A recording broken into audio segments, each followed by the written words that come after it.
We have 2 races at Newbury this weekend, 5 runners in each race, value to racing £40,000 of sponsors' money, contested by 5 runners in each race, including today. This will crack at 7, 8 to 1 on, running in a meaningless race and picking up £20,000. Do you approve?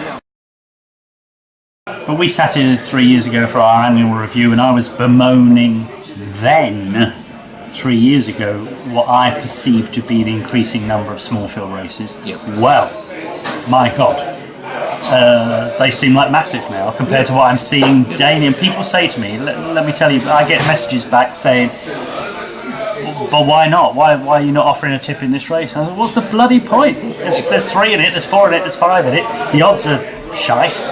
What's the bloody point? Well, I'd like to, but... As I say, the BHA are 100% culpable in this because they put on far too much racing. Every year since Nick Rust has arrived, he has increased the program significantly since Nick Rust arrived.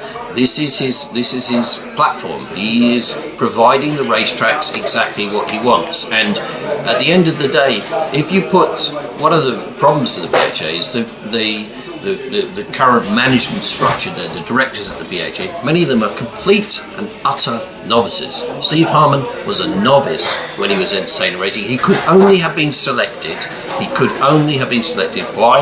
By the trustees that put him in charge to do a job of their bidding.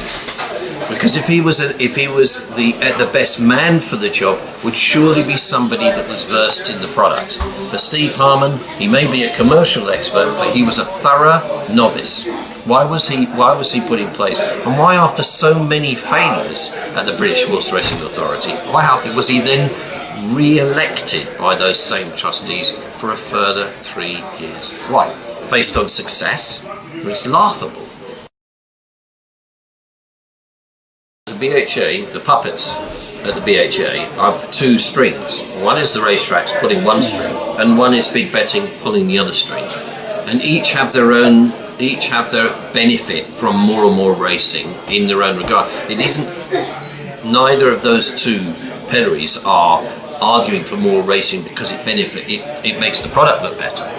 But big betting is largely about gaming. That's where they make the majority of their money, the fob tees in the betting shops, and they need noise.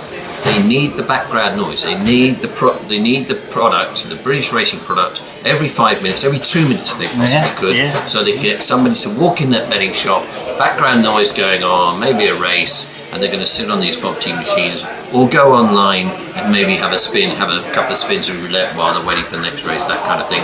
Or better still, go to gaming altogether.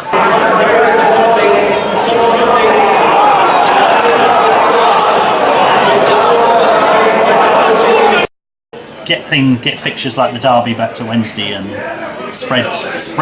And Jockey Club, everything's on a bloody Saturday. And Jockey Club know it, but again, everything's on a Saturday.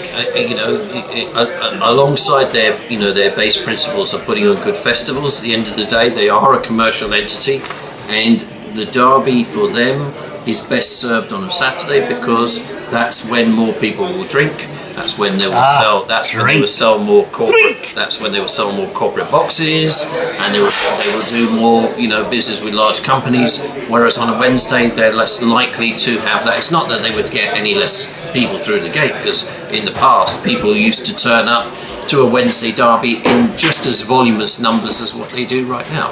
But at the end of the day, Jockey Club know that a Wednesday derby would have far more TV coverage, far more newspaper coverage than it does stuck on a Saturday competing with England against Moldova. They know that, but they won't move it off that slot because it makes better commercial sense for them as a group of racetracks to keep it on a Saturday. But at the end of the day, it's not good for racing. Who's next? £5 win number 5. Winner each way, £5 win 5. Anyone want to wager? That's a real one. See that. And you just mentioned drink, and we sit here, 2 respectable middle-aged men drinking a nice bottle of red wine.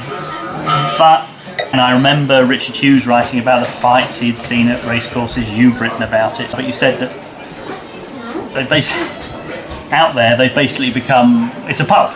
Just pub. They're pubs with A giant pub. a giant pub with a few bookies thrown in the middle of it. No, unfortunately stuck. And in, you're right, stuck in the middle. you're right. I have seen 20 major fights in the last decade at racetracks, and many more I've heard about it on UK racetracks. But until the councils get involved to insist on better behaviour, there are things that racetracks could do to improve that situation. They could stop selling, for example, after the last race. They could create drink-free zones. They could stop selling alcohol, and they should stop selling alcohol in the betting rings. Yes. They should never be sold at the front of the racetracks at all. They should be, there are things they could do, but at the moment, the environment is, the words for it is free-for-all.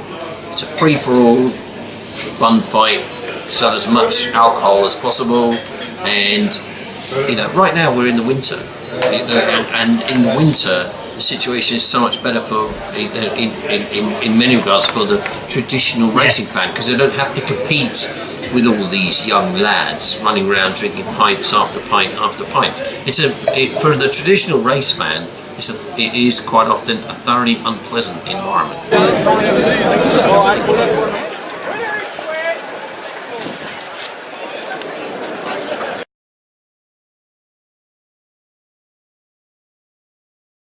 The draconian measures adopted by a thoroughly naive BHA in support of racetracks to ostracise these firms is childish in the extreme. And companies like Ladbrokes, for example, have taken their cash. So Ladbrokes, for example, who saved St Ledger, who saved the Grand National, this company, they are now being told, we don't want you, and they are taking their money and they're putting it into football. And they will be tied into deals in football that will make it likely that money will never come back to racing. So the programme at Racing embark on this approved betting partner, which basically has a load of nonsense companies largely signed up for it. And even companies like Bet3G5 who signed up for the approved scheme, approved betting partner, how much are they paying? How much is Bet365 paying? Nick Rust isn't telling us how much they're paying, and you know why? Because he's embarrassed, he's ashamed at how little he's gained for racing from companies like Bet365. So they're only prepared to sign up if the amount that racing demands is necessarily small. William Hill have taken their money from sponsoring racing, because racing have put two fingers up to William Hill. No matter how, there are people out there who sort of say, I don't work for William Hill.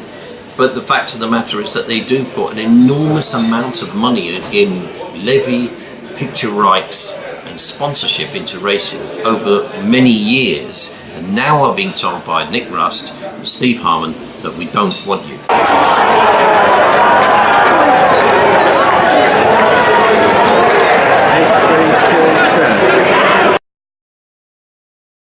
Money back if my horse comes second to Thistlecraft?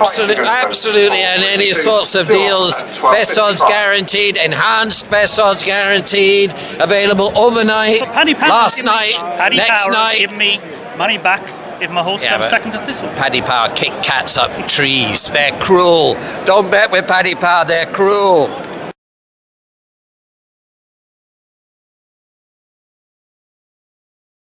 First of all, I applaud Mark for opening his mouth. Yeah. I mean, we don't all have to He was only agree. saying what a lot of others trainers think, but dare not speak their name. I think that Mark just went too far in his rhetoric. Okay, sometimes I do, but that he went a little too far in saying that it should be, taken off the screens altogether. At the end of the day, and ITV experts in covering sport, and you can't make a program just purely on the beauty of the horse. It's all very well for a few die-hard racing fans to say, this is explaining the difference between a hock and a paston. But for the majority of people, it wouldn't cover more than one program. If they want nature and history, they'll watch Planet Earth. Winner each way. Yes, Blondie. Anyone want a wager? Can I get 250 each way or 670? Winner each way here now. Suit myself. Number 9. 250 each way, 9 please, mate. Anyone else? Ten have been free. Winner each way here now. 100.